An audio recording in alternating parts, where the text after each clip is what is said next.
ಕಾರ್ಯಕ್ರಮಗಳನ್ನ ಇವತ್ತು ಜನಪ್ರಿಯವಾಗಿದ್ದಾವೆ. 5 ಗ್ಯಾರಂಟಿಗಳು ಇರ್ಬೋದು, ಒಂದು ಒಳ್ಳೆ ಅಡ್ಮಿನಿಸ್ಟ್ರೇಷನ್ ಎಲ್ಲ ಕೊಟ್ಟು ಅದನ್ನು ಮುಂದುವರಿಸಿಕೊಂಡು ಡಿ ಕೆ ಶಿವಕುಮಾರ್ ಅವರು ಕೂಡ ಅದೇ ರೀತಿಯಲ್ಲಿ ಒಳ್ಳೆ ಆಡಳಿತನ ಇವತ್ತು ಕರ್ನಾಟಕದ ಜನಕ್ಕೆ ಖುಷಿಯಾಗೋ ರೀತಿಯಲ್ಲಿ, ಸಂತೋಷ ಆಗೋ ರೀತಿಯಲ್ಲಿ ತಗೋಬೇಕು ಅನ್ನೋದು ನಮ್ಮೆಲ್ಲರ ಪಕ್ಷದ ಉದ್ದೇಶ ಆಗಿರೋದ್ರಿಂದ ನಾವು ಈ ಥರ ಇದನ್ನು ಸಿಂಪಲ್ ಆಗಿ ತಗೋಬೇಕು ಅನ್ನೋ ಒಂದು ಇದನ್ನು ಡೈರೆಕ್ಷನ್ನ ನಾವು ಇವ್ರಿಗೆ ಪಕ್ಷದಿಂದ ಇವತ್ತು ತೀರ್ಮಾನ ಮಾಡಿ.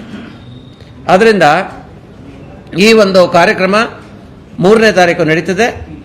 ತಾವೆಲ್ಲ ದಯವಿಟ್ಟು ಇದಕ್ಕೇನು ಜಿಲ್ಲೆವಾರು ಈಗ ಇನ್ನೊಂದೇನು ಈಗ ಆಲ್ರೆಡಿ ತೀರ್ಮಾನ ಮಾಡಿದ್ದೀವಿ ಪಕ್ಷದಿಂದ ಅಂತ ಅಂದರೆ, ಈ ಪ್ರಮಾಣ ವಚನ ಸ್ವೀಕಾರ ಮಾಡಿದ ನಂತರ ಆಯಾ ಜಿಲ್ಲೆಗಳಿಗೇನೆ ಮುಖ್ಯಮಂತ್ರಿಗಳು, ಹೊಸ ಮುಖ್ಯಮಂತ್ರಿಗಳು ಹೋಗುವಂಥದ್ದು ಕಾರ್ಯಕ್ರಮ. ಜಿಲ್ಲಾ ಹೆಡ್ ಕ್ವಾರ್ಟರ್ಸಲ್ಲಿ ಅಲ್ಲೇನೆ ಒಂದು ಹೋಗಿ ಕಾರ್ಯಕರ್ತರದ್ದು ಮತ್ತು ಜನಗಳದ್ದು ಆಶೀರ್ವಾದ ತಗೊಳ್ಳುವಂಥ ಕೆಲಸನೂ ಕೂಡ ಮಾಡಬೇಕು ಅಂತ ಡಿಸೈಡ್ ಮಾಡಿದ್ದಾರೆ. ಅದರಿಂದ ಅಲ್ಲಿಗೆ ಬರೋದ್ರಿಂದ ಇಲ್ಲಿಗೆ ಬರೋ ಅವಶ್ಯಕತೆ ಇಲ್ಲ. ದಯವಿಟ್ಟು ಪಾಸು ಗೀಸು ಯಾವುದೂ ಇಲ್ಲ, ಯಾವುದು ಮಾಡಿಸಿಲ್ಲ. ಕೆಲವು ಇನ್ವಿಟೇಷನ್ ಬಿಟ್ಟರೆ ಶಾಸಕರಿಗೆ ಇವ್ರಿಗೆ ಮಿಕ್ಕಿದ ಯಾರಿಗೂ ಮಾಡಿಸಿಲ್ಲ. ಅದರಿಂದ ಪಾಸು ಅಂತ ಯಾರನ್ನೂ ಕೇಳಕ್ಕೆ ಹೋಗೋದು ಬೇಡ. ಹಾಗೆ ಅಲ್ಲಿ ಬಂದು ಯಾವುದೇ ರೀತಿಯಲ್ಲಿ ನ್ಯೂಸೆನ್ಸ್ ಕ್ರಿಯೇಟ್ ಆಗದ ರೀತಿಯಲ್ಲಿ ನಡ್ಕೊಂಡ್ರೆ ಅದು ಒಂದು ಕಾಂಗ್ರೆಸ್ ಪಕ್ಷಕ್ಕೆ ನೀವು ಒಂದು ಒಳ್ಳೆ ಮೆಸೇಜನ್ನ ಕಾಂಗ್ರೆಸ್ ಪಕ್ಷದ ಥ್ರೂ ಕಳಿಸ್ತಂಥ ಒಂದು ಕೀರ್ತಿ ನಿಮಗೆ ಸಿಗುತ್ತೆ.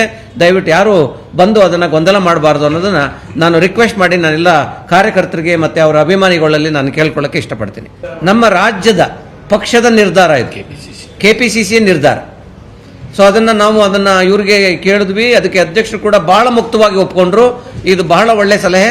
ಅದರ ಪ್ರಕಾರ ನಾನೊಬ್ಬ KPCC ಅಧ್ಯಕ್ಷನಾಗಿ ಅದನ್ನು ನಾನು ಪಾಲಿಸ್ತೀನಿ ಅಂತ ಕೂಡ ಅವರು ಹೇಳಿ ಅದನ್ನು ಆಲ್ರೆಡಿ ತೀರ್ಮಾನವೂ ಆಗೋಯ್ತು. ಚೆನ್ನಾಗಿದೆಯಲ್ಲ ಇದು ನಿರ್ಧಾರ. ಜನಸಾಮಾನ್ಯರಿಗೆ ತೊಂದರೆ ಆಗದೇನೆ, ಪೆಟ್ರೋಲ್ ರೇಟು ಜಾಸ್ತಿ ಆಗಿದೆ, ಅವ್ರಿಗೆಲ್ಲ ಗೊಂದಲಗಳು, ಅಷ್ಟೆಲ್ಲ ರೇಟ್ನೆಲ್ಲ ಇದೆಲ್ಲ ಹಾಕಿಸ್ಕೊಂಡು ಪೆಟ್ರೋಲು ಡೀಸೆಲ್ ಮಿತವೇ ಈಗಲಿಂದನೇ ಪ್ರಾರಂಭ ಮಾಡಬೇಕು ಅನ್ನೋದನ್ನು ನಾವು ಪ್ರಾರಂಭ ಮಾಡಿ.